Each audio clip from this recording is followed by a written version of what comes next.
I watched her slump to the ground the moment she touched that chair, her eyes wide, her body still. We all thought it was just a fainting spell. That cursed chair had claimed its next victim. My name is Ebere, and I once watched my sister-in-law Chinwe, better known as Lady C, sit on a throne made of wealth, fame, and power. Everyone feared her, everyone wanted to be her, but I saw her change the moment that strange chair appeared at the front of the church. It was big, shiny, with gold carvings and her name on a plaque. But it wasn't just a chair, it was the beginning of her downfall. Chinwe started going to Power Mission Church because her sister Adora said she needed spiritual covering. The head pastor was a woman called Miracle Madam. They said she could see the future. Lady C gave her millions. Every prophecy came with a price. 10 million to break curses, 15 million to protect her company, 20 for spiritual cleansing. And the more she paid, the weaker she became. That chair became her seat of power. Nobody else could sit on it, not even the church elders. Every time she sat on it, she entered a trance. Her eyes would go dull, and after each sermon, she would rush to the pastor's office with another check. She trusted the chair more than she trusted her own team. She stopped making business decisions without asking the pastor first. One day, I asked her for help getting a job. I studied HR and had been applying with no luck. It wasn't begging. I just needed a push.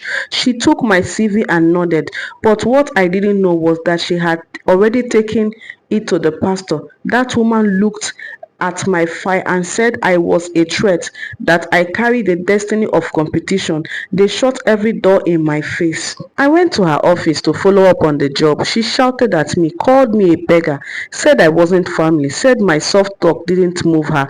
People in the hallway paused. They watched me cry, watched me walk away like I didn't matter. I had never felt so small in my life. Then one Sunday she got to church and found her chair covered in strange white powder. She brushed it off and sat down. Within seconds she collapsed. They rushed her to the hospital. After tests, the doctor said she had stage 4 cancer. She was going to die. Her business partners pulled out. Her sister stopped picking her calls. The pastor demanded more money, 50 million for deliverance prayers. She paid, but her health got worse. Her hair fell out. Her skin turned grey. She became a shadow of herself, and none of the people she helped came around. I heard about her sickness. I packed food, fruits, and clean towels and went to the hospital. She looked at me like she had seen a ghost. I insulted you, she whispered. I told her it was in the past. It was all in the past. Every day after that, I visited. I fed her, cleaned her, talked to her.